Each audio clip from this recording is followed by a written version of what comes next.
સનડેઝ ન્યૂઝમાં આપનું સ્વાગત છે। વડોદરામાં વડાપ્રધાન નરેન્દ્ર મોદીના હસ્તે સરદાર ધામ 3ના લોકાર્પણને લઈ સમીક્ષા બેઠક યોજાઈ।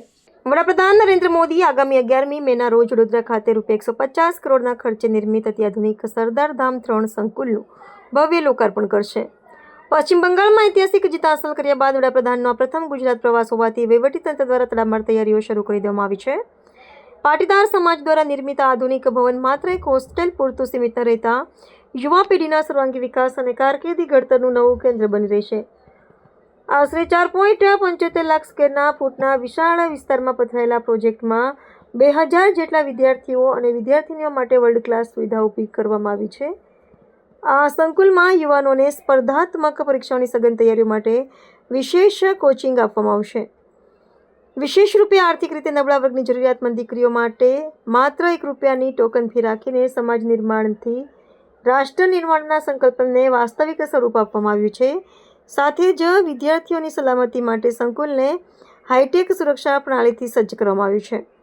વડાપ્રધાનના મહત્વપૂર્ણ પ્રવાસને પગલે વડોદરાને સોમનાથ ખાતે યોજાનારા કાર્યક્રમની સુરક્ષા તેમજ સુચારુ આયોજન માટે ગૃહ રાજ્યમંત્રી હર્ષ સંઘવીના અધ્યક્ષ સ્થાને એક ઉચ્ચસ્તરીય સમીક્ષા બેઠક યોજાઈ હતી। આ બેઠકમાં મુખ્યમંત્રી કાર્યાલયના અગ્ર સચિવ ગીર સોમનાથ અને વડોદરા કલેક્ટર તેમજ ઉચ્ચ પોલીસ અધિકારીઓ ઉપસ્થિત રહ્યા હતા। વહીવટીતંત્ર દ્વારા ટ્રાફિક વ્યવસ્થાપન, કડક સુરક્ષા બંદોબસ્ત અને તમામ વિભાગો વચ્ચે યોગ્ય સંકલન જાળવવા સઘન સૂચનાઓ જારી કરવામાં આવી છે। નમસ્કાર, હું સરદાર ધામમાં પ્રમુખ સેવક તરીકે સેવા આપું છું। મારું નામ ગગજી સુતરિયા। સરદાર ધામ મિશન 2026 અંતર્ગત સરદાર ધામ 3નું લોકાર્પણ ભારતના યશસ્વી પ્રધાનમંત્રી શ્રી નરેન્દ્રભાઈ મોદીજી, મુખ્યમંત્રી શ્રી, નાયબ મુખ્યમંત્રી શ્રી પધારવાના છે લોકાર્પણ માટે। તો આ સરદાર ધામ 3ની વિશેષતા અથવા તો આ કાર્યક્રમની વિશેષતા જો હું કહું તો એક તો પ્રધાનમંત્રી શ્રી પહેલાં બંને ભવનનું લોકાર્પણ એમના હસ્તક થયેલું પણ વર્ચ્યુઅલ થયેલું। આ વખતે સરદાર વલ્લભભાઈ પટેલ સોમનાથનું લોકાર્પણ કરેલું એ 75 વર્ષ, એટલે કે સરદાર વલ્લભભાઈ પટેલ 75 વર્ષ થયા એ જીર્ણોદ્ધાર કર્યો, એ વર્ષની ઉજવણી ચાલી રહી છે। એટલે સરદાર સાહેબનું ત્યાં પણ એક નામ છે। અહીંયા સાહેબ 2014માં જ્યારે પહેલી વખત ઇલેક્શન લડ્યા ત્યારે વડોદરામાંથી લડ્યા હતા, આપ સૌ મિત્રોને ખ્યાલ હશે।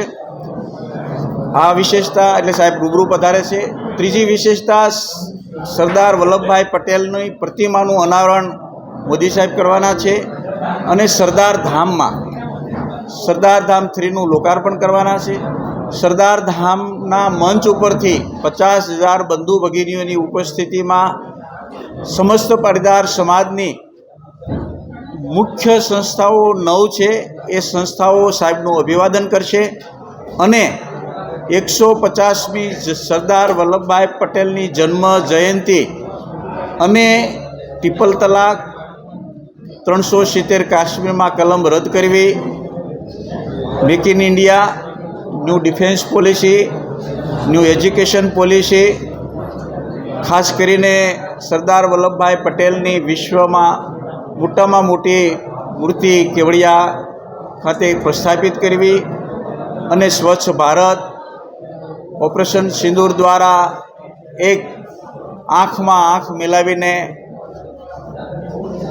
દુશ્મન દેશો સાથે વાત કરવી અને આતંકવાદીઓને ઘરમાં ઘૂસીને પણ મારવાની જે હિંમત નરેન્દ્ર મોદી સાહેબે અને વિદેશી નીતિ દ્વારા સાંપ્રત પરિસ્થિતિની અંદર ચાહે રશિયા અને યુક્રેનનું વોર હોય, ચાહે ઈરાન, ઇઝરાયલ અને અમેરિકાનું વોર હોય, આ બધી પરિસ્થિતિની અંદર એક સાચા ચાણક્ય અને સરદાર વલ્લભભાઈ પટેલના વિચારિક ગુણો, રાજકીય ગુણો, કૃષ્ણ ભગવાન જેવા પણ રાજકીય ગુણો ધરાવતા સક્ષમ, સબળ, પરાક્રમી, તેજસ્વી, યશસ્વી અને તપસ્વી આપણા રાજા એટલે નરેન્દ્રભાઈ મોદીનું સરદાર ગૌરવ રત્ન એવોર્ડથી સરદાર ધામ સન્માન કરવાના છે।